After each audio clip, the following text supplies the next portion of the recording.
that hurricane hit Friday night. Hurricanes and cloud-based events, flooding events, are terrible for optical satellites. Why? You can't see through clouds.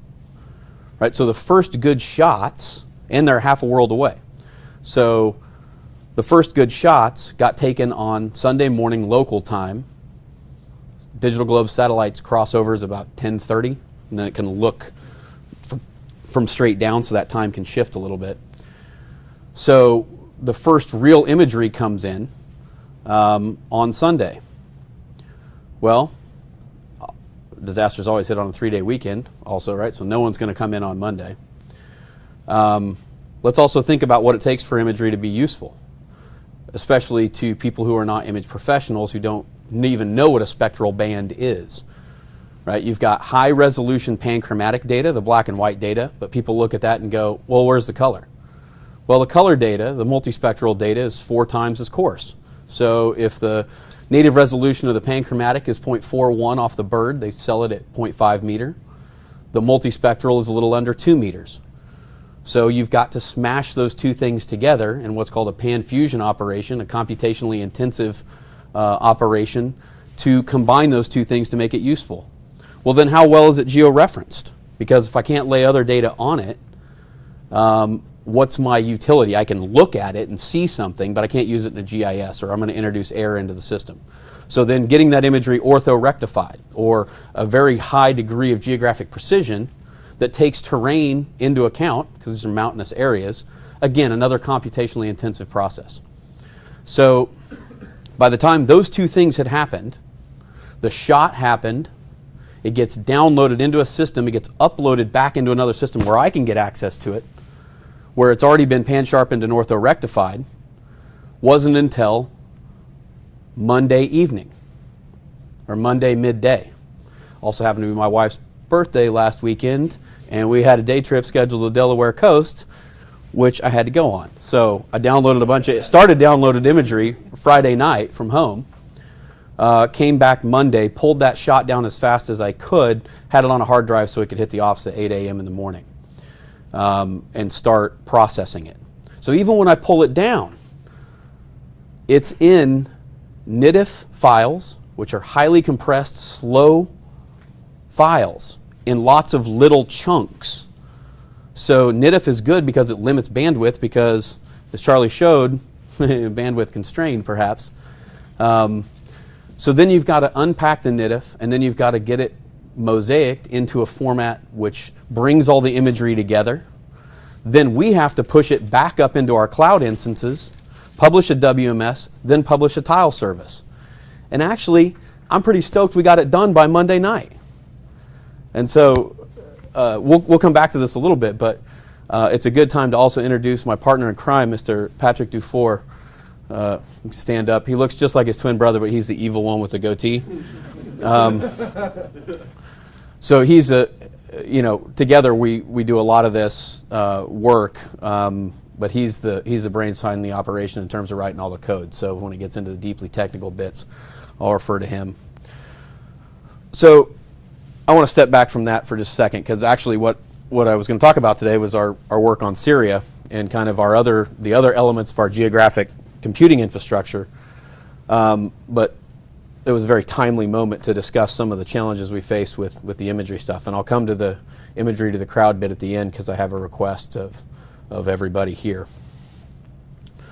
So let's talk a little bit about who we are. So I work for the Humanitarian Information Unit, which sits inside the Office of the Geographer and Global Issues, which sits inside the Bureau of Intelligence Research, the State Department. So HIU was born out of a notion that the United States defense and intelligence communities did not at that time have a good understanding of complex humanitarian emergencies. There was no sensor you could launch. There was no SIGINT. Really the information about what was going on the ground was from UN and NGOs and folks working on the ground. So the decision was made, and it was really ahead of its time, to stand up an interagency unit at the State Department that would have USAID, DOD, NGA, all on staff, that would be designed to work unclassified and to reach out as a bridge to the diplomatic and development communities, but still have reach back into the defense and intelligence communities. So on a good day, this is a brilliant idea, and the genetics of this place are fantastic. On a bad day, no one understands who you are or what you do or likes you.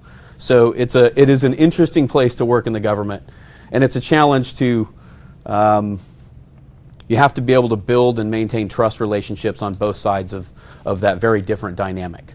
We're about 10 years old, and primarily I was brought in to try to take our traditional workflow and bring it into a 21st century environment and harness the power of the internet. Because we sit in the office of the geographer, we use maps and geographic analysis, not just as communication vehicles, but spatial analysis as a framework for understanding. The spatial relationships between entities ultimately yields better understanding. That's kind of the underlying notion here. So when we started thinking about how to build an infrastructure to support what we want to do, we had to base it on a couple central tenets. The first one is understanding complex emergencies requires the geographic perspective. It happens to be that maps are very useful communication tools, but getting at that spatial analysis element is key. Second, we live in a very interesting technological time. And Tim O'Reilly's paper on the open source paradigm shift, if you've never read it, I would recommend doing so. Published in 2005, he was really talking about it in 2002. It kind of lays out the central tenets of Web 2.0. And I would argue to you that in the geo world, what happened in the late 90s in IT with the emergence of Linux and open source software really didn't hit geo till about 2005. So we're playing with the house's money in this case. We already know what's going to happen. We got a 10-year lead time in the regular IT world. We just have to implement it inside the geo world. So this notion of the paradigm shift, he links it back to Kuhn's notion of a paradigm shift, a fundamental moment when something changes in human understanding. And in this case, there's several great papers on this, but it really kind of boils down to the connectivity that was provided by the internet lowered the costs of communication and yielded a brand new method for the production of knowledge. So commons-based peer production of knowledge. I would argue that has played out in the software world in an interesting way. When you can no longer sell shrink-wrap software, it didn't destroy value, it causes value to migrate. And in this case, it migrates from the actual software itself to the services that software provides. And Google is a brilliant example. $1,000 a share right now, all built on open source. I would still say it's delivering a pretty interesting value proposition. If you work for the government, your job is to provide services to citizens for the most efficient cost that you can. So there seems to be, there should be a merging of these notions.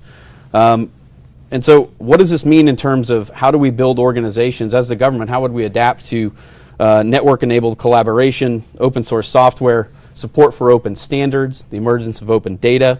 How do we deal with modular architectures and software? And how do we position ourselves to be able to capture the value that all of this migration is going to cause, right? So these are the two notions that we started with when we started building the CyberGIS. And I'm just going to speak to you about what we've been doing, particularly with Syria. So the HIU uses maps and analysis. We would say that this is more like an infographic than your standard kind of National Geographic reference map, right? So we've got geographic data that's displayed, some sort of temporal component, and then we're also using other graphical elements that might make it easier to understand data. Sometimes a map isn't the right choice. Sometimes you need a chart or a table.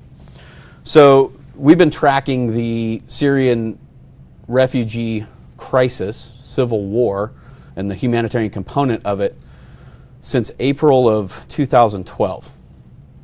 And we were producing essentially this map on initially a weekly basis and a bi-weekly basis. Now we're up to about a month, showing the location of refugee camps, border crossings, the zone of conflict and displacement, the zone of refugee concentrations, and those numbers. Essentially the exact same map with changing overlays every week. It was crushing our cartographic time.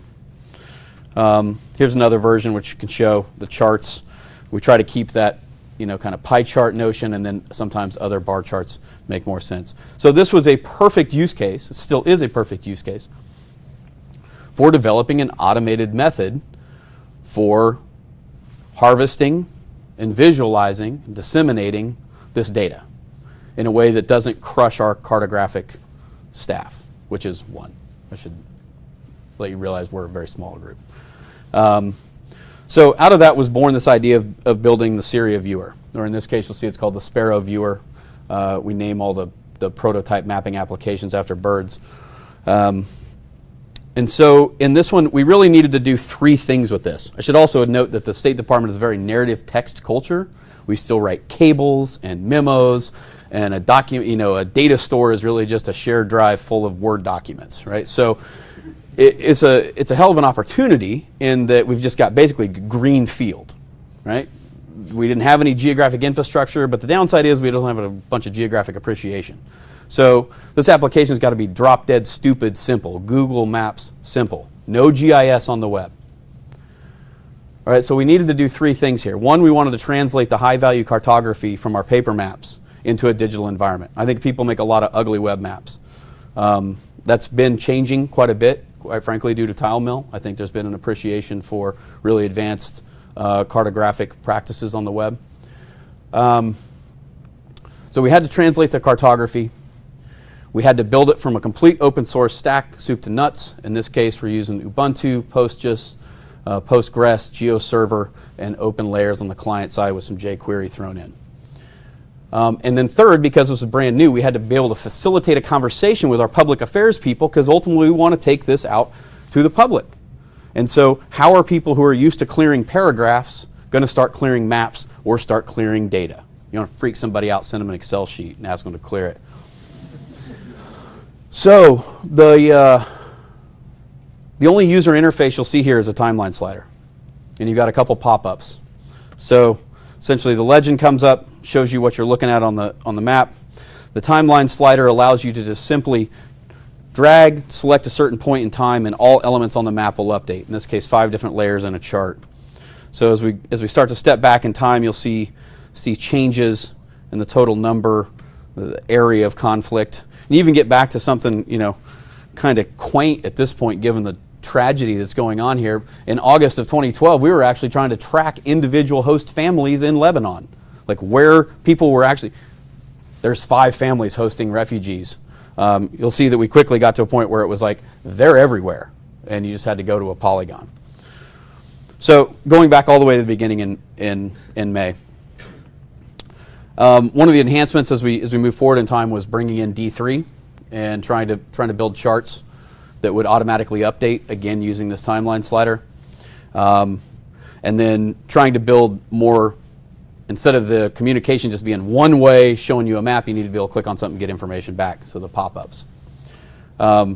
We also brought in high-resolution imagery and outlines for all of the refugee camps, all 22 of them, so you could zoom in and see what they look like. I think there's a real ethical question about people not understanding the footprint of a refugee camp, and I think showing people that changes their impression. And then we've tried to use as much open data as possible. So everything that we're trying to take those PDF maps that we make, crack them open, and be able to share out everything, including all of the data. So just moving quickly, that was the visualization side of it, but we also have a culture who does not know how to use data. So we had to build this backend system, the backend data management tool, the thing that would allow for all of the complex SQL queries that have to happen to make that timeline slider happen, to be able to ingest data. And so we call that. We had to come up with a name of it. Anybody know what an eyrie is? It's an eagle's nest. It's a large bird of prey's nest. And since we'd already kind of adopted the birds for the visualization, we thought that was kind of tough and cool. So the lingua franca of data is Excel. And even at the State Department, it's Excel. So what we tried to do was say, okay, let's not make people SQL experts. Let's go to them with what we can. So this is a structured spreadsheet that we built to be able to track refugee camps. And you'll notice a couple things that are highlighted. One, the name, the latitude, and the longitude.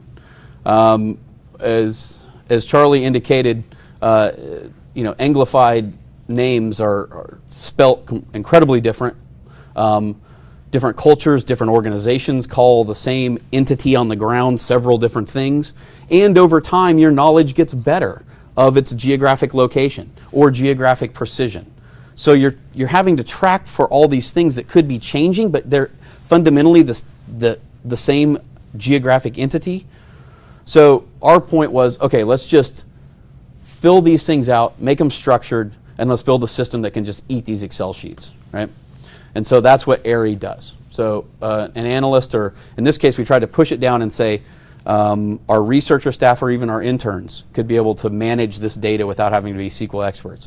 So they can log into this website and essentially use a graphical user interface to upload that Excel sheet with some other interesting elements to it. One, the system is fairly smart. We've tried to say, you don't have to fill out the Excel sheet perfectly, or how can we make sure that if you have stuff that it doesn't exactly fit it, that the system is smart enough to know how to still consume it. So for place names, we've just built into the database all these different reference frameworks for naming places. In terms of the required fields, say for latitude, there's a thesaurus in there that has like 10 or 12 different commonly used ways that people encode latitude. lat_dd, or all these different things. So if you uploaded it, smart enough to say, okay, I know what you mean there. And then very explicit time bounds. In order to make that time slider work, you have to constrain the data, right? Well, we're tracking the same entities and making updates every week. So we need to track all of the updates, which introduces another layer of complexity. So when someone uploads an Excel sheet, if Imagery finds that that entity's already been uploaded, it shows it back to you. It loads this into a staging table, and then it presents it back to you in green. So it says, okay, I know Domise is already in there. I'm going to append your new time constraints. Obviously, Domise has now been, it's still a camp. It's still open. It's open for these 2 weeks, right? And it's building upon that record of data. What happens when you bring in something new? In this case, what's Nerdoggy? Well, it's asking you, essentially, it's trying to provide you tools to walk through, did you mean that it's something new? Or is it a new name for something that already exists? Like in this case, it's like, well, I've already got something in here at this geographic location called Islahay. Do you mean that there's a new name that you want to conflate this name to this entity? And then there's some tools to help you kind of walk through the different attributes that might hone you in on why that data is different. And while this is very nascent still, we think this is really powerful as a way to make it flexible, to push data curation out to the edge of the network, to make sure that you don't have to make huge investments in handing off the data at each stage. Then while it's still in the staging table, they can visualize it on a map, make sure that visually it makes sense before they ingest it. And this can work with a bunch of different things. We've also got custom cartography here, so you can upload your own symbols and be able to style them in the browser, but just upload the basic symbols here. We are currently, so we've gotten, last October, we got OpenGeo Suite 3 accredited on the network, which means we can use the open source stack behind the firewall. We're starting the change request for the new version.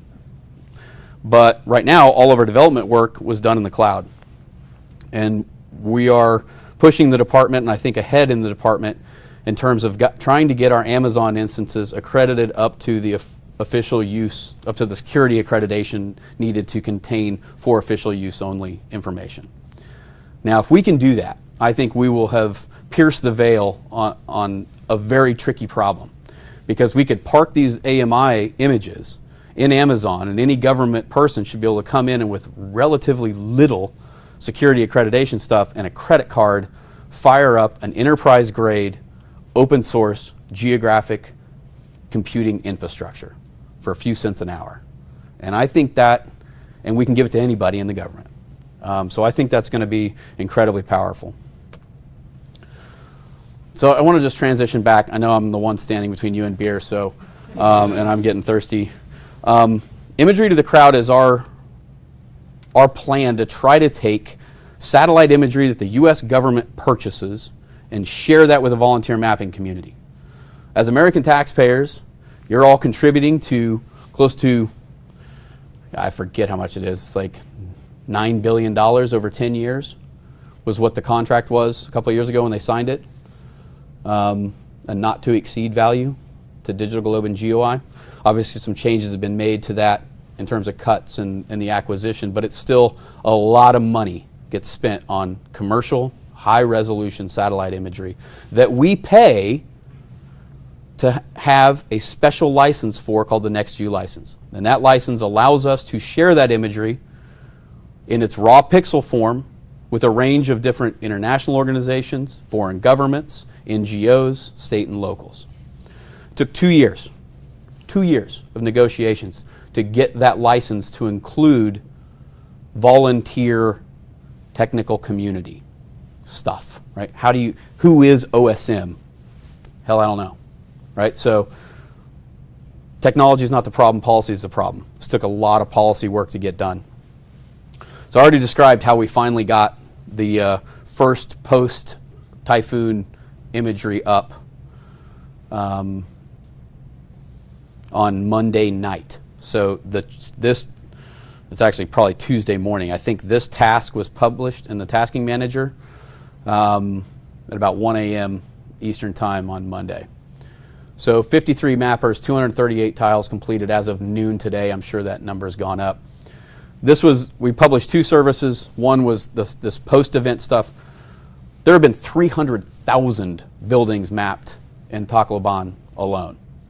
And they've gone through and done building by building damage assessments on almost all of those. Ormoc City was another place where there was a gap in the Bing imagery. There was no high resolution for the pre-event, so we put up a service that was the before shot so that they could build up the base map there. Now, on disk, these 2 shots, before we uploaded and before we tiled them, was over 16 gigabytes of imagery. Now, these are not trivial amounts of data, even with relatively fast internet connections.